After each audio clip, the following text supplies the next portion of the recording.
Bonjour les amis, heureux de vous revoir ce jour. Aujourd'hui, nous verrons comment réaliser ce quiz avec Microsoft Office PowerPoint.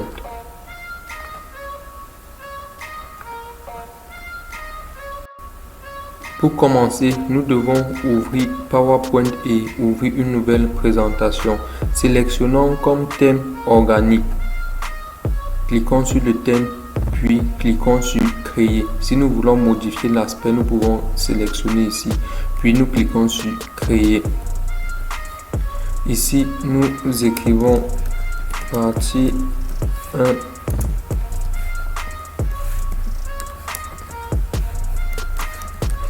Culture générale.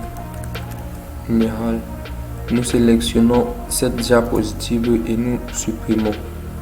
Vous pouvez utiliser les touches de direction pour déplacer avec plus de précision. Ensuite, nous faisons un clic droit sur cet espace et nous cliquons sur Nouvelle diapositive. Ici, nous écrivons question numéro 1. Ici, nous écrivons notre question. Microsoft PowerPoint est première réponse.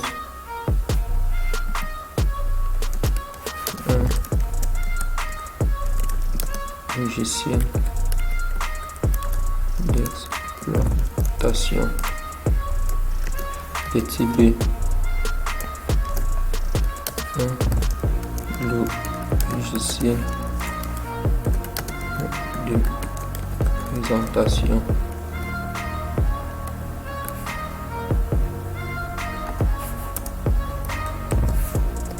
Petit c. Un table. Petit d.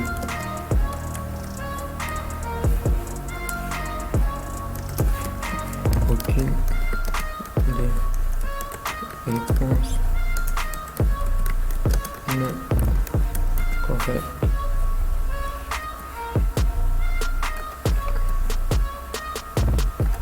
Après avoir fait ceci, nous cliquons sur cette diapositive et nous appuyons sur CTRL D pour pouvoir dupliquer. Nous changeons question numéro 1 par bonne réponse. Et ici, nous écrivons un test. Vous avez 2 points. Nous sélectionnons ce test et dans Accueil sur la couleur, nous mettons la couleur verte.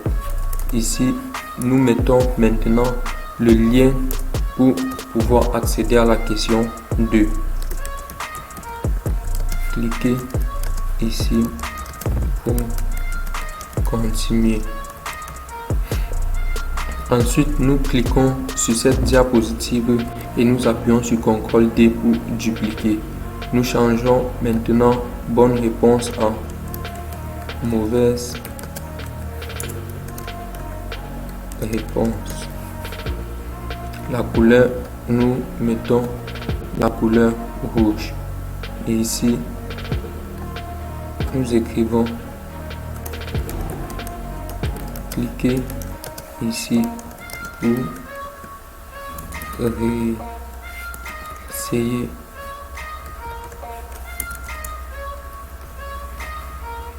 Nous appuyons sur la deuxième diapositive et nous appuyons sur la touche CTRL D pour dupliquer. Nous maintenons et nous déplaçons jusqu'à la fin pour qu'elle devienne la dernière diapositive et nous changeons question 1 en question numéro 2.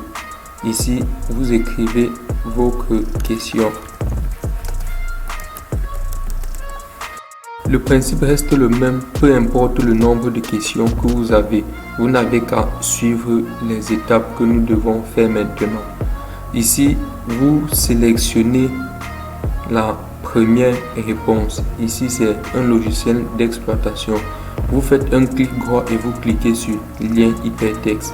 Vous sélectionnez emplacement dans ce document et ici, comme sur une mauvaise réponse, vous cliquez sur mauvaise réponse. Vous avez l'aperçu ici, puis vous cliquez sur OK. Cela signifie que lorsqu'il doit cliquer sur un logiciel d'exploitation comme sur mauvaise réponse, ça doit le renvoyer à la diapositive numéro 4 pour lui indiquer que sa réponse est fausse. Un logiciel de présentation. Comme la réponse est juste, nous faisons un clic droit, nous cliquons toujours sur lien et ici nous indiquons bonne réponse. Ici nous avons l'aperçu, puis nous cliquons sur OK.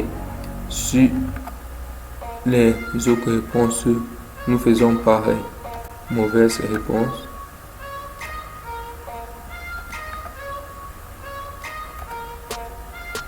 Mauvaise réponse. Maintenant, nous venons dans la bonne réponse. Ici, nous avons dit cliquez ici pour continuer. Nous sélectionnons ici. Nous faisons un clic droit. Nous indiquons toujours un lien. Mais cette fois, ça doit nous envoyer vers la question numéro 2. Ainsi de suite. Pour la question numéro 2, lorsqu'il trouvera la bonne réponse, ça doit envoyer vers la question numéro 3. Et ainsi de suite, peu importe le nombre de questions que vous avez. Vous sélectionnez pour la mauvaise réponse maintenant. Toujours ici, vous faites un clic droit. Vous cliquez sur lien et ici, ça renvoie vers la question numéro 1. Comme il a raté, nous devons lui donner la possibilité de réessayer. Si nous venons dans Diaporama et que nous lançons, nous devons avoir ceci. Si je clique sur un logiciel d'exploitation, mauvaise réponse, cliquez ici. Il a la possibilité de réessayer. Si je clique sur table, c'est pareil. Mais une fois que je clique sur un logiciel de présentation qui est notre bonne réponse, nous avons ici bonne réponse. Vous avez 2 points. Cliquez ici pour continuer. Ça nous renvoie à la question numéro 2. C'était tout pour cette vidéo les amis. Nous espérons qu'elle vous a plu. Si c'est le cas, comme toujours, n'oubliez pas de liker, de commenter et surtout de partager. Nous vous invitons également à vous abonner à la chaîne Exponentielle Technologie pour ne rien rater de nos prochaines vidéos.